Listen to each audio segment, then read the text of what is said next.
বন্ধুরা, এই দেখেন আজকে নিরামিষ তো, তাই একটু পনির এনেছি। পনির ভাজা হচ্ছে, আলুটা ভেজে তুলে রাখলাম।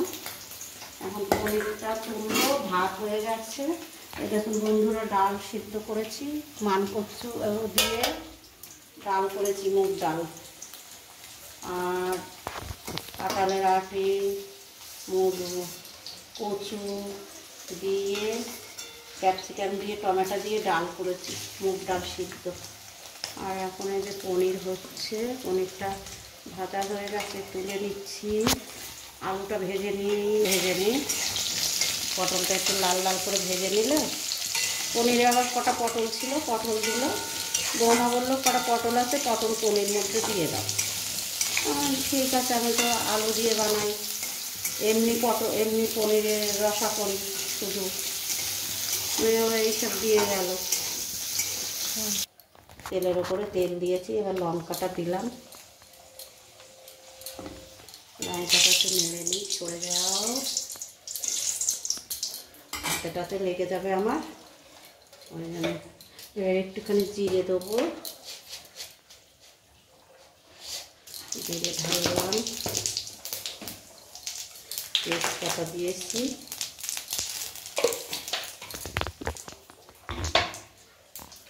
একটু নাড়া দিয়ে নিই, একটু নেড়ে দিলাম। একটু জিরের গুঁড়ো,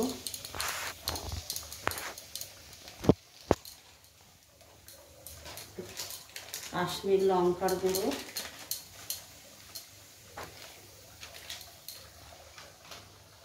দিয়েছি।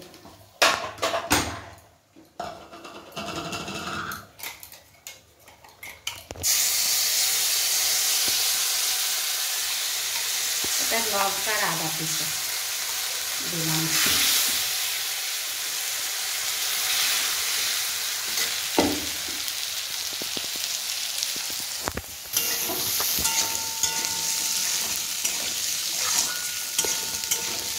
নুন দেবো, ক্যাপসিকাম দিয়েছি, টমেটো দিয়েছি মশলার সাথে, দিয়ে একটু নুন দেবো সামান্য, একটু হলুদের গুঁড়ো দেবো,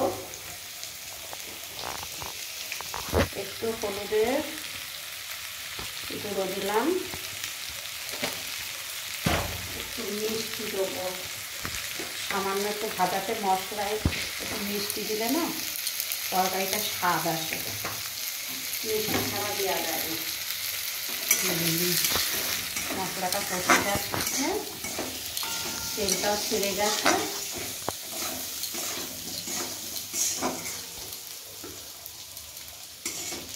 দিয়ে এই যে কষিয়ে নিই, গ্যাসটা একটু বাড়িয়ে দিই।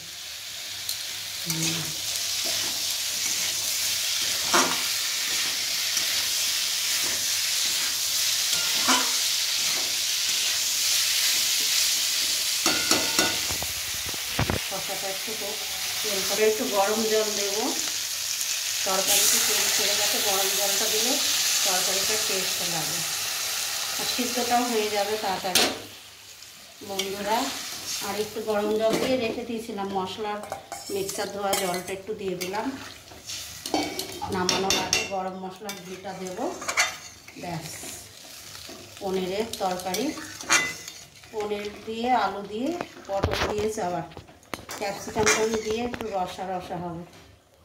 হ্যালো বন্ধুরা, কেমন হয়েছে? আপনারা লাইক করবেন, শেয়ার করবেন, ভালো থাকবেন। আর একটুখানি জল দিই,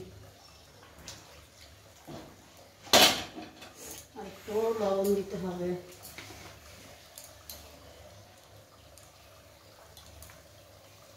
হ্যাঁ, ঠিক আছে। রান্নাটা কেমন হচ্ছে আপনারা বলবেন, পারি না রান্না করতে। এটা দিয়ে দিলাম, এটা দিয়ে একটু নাড়াচাড়া দিয়ে একটু নাড়াচাড়া দিয়ে নিই পনিরটা। বন্ধুরা আপনারা বলবেন কেমন হচ্ছে, দিদি, দাদা ভাই, ভালো, রাধে রাধে। আজ নিরামিষ তো, নিরামিষই আমি খাই, সময়টি মাছ খাই। আমার গুরুদেব মাছ সেবা করতাম, মাছও খাই। আমার ভালো লাগলে আমি খাবো না? আমি কারোর মতো অত গোসাই হতে পারিনি। আগে হাড়ে নাড়িতে চলে গেছে, তারপরে গোসাই হব, সে তা পারছি না। যখন তার ইয়ে হবে, যে গরম মশলা দিলাম, যখন তার ইয়ে হবে সে তখন নিজেই আমাকে মনের থেকে তুলে দেবে। এ বলবে নিরামিষ খেতে পারো না, ও এসে বলবে নিরামিষ খেতে পারো না। আর বিশেষ করে জানেন না বন্ধুরা, বেশিরভাগ দুই একজনা বেশি এসে ফোড়ন কাটে। এই ফোড়ন কাটাটাই আমার ভালো লাগে না। যার যার সংসার তার বুঝে নিতে দাও না। এক একজনের সংসারে তো এসে ফোড়ন কাটলে চলবে না। কে নিরামিষ খেলো, কে ভালো খেলো, কে কাজ করলো না, কার বাড়িতে কি সেবা দিল না, সেটা তো আর আমাদের দেখে দরকার নেই। যে যত জ্বলবি জলগা, আমার কারোর কথায় যায় আসে না। আমারটা আমি বুঝি। আমার গুরুদেব যা বলে গেছে আমি তাই করবো। আমি তো লোকের ইয়েতে তো সংসারে মাথা ঘামাতে যাবো না। আমার সংসারে আমি মাথা ঘামাই। আমার ছেলে মেয়ে কী করে ভালো থাকবে, আমার নাতিপুতিরা কী করে ভালো থাকবে, সেইটা আমার গুরুর আশীর্বাদে আমি চলি। কষ্ট থাকুক যা থাকুক আছে আমার। তো আমার 2 টাকা দিয়ে সাহায্য করবে না। যদি একটু কেউ সাহায্য করবে তার 7 দিন খুঁটা দেবে, এ দিয়েছি তা দিয়েছি বলতেই থাকে।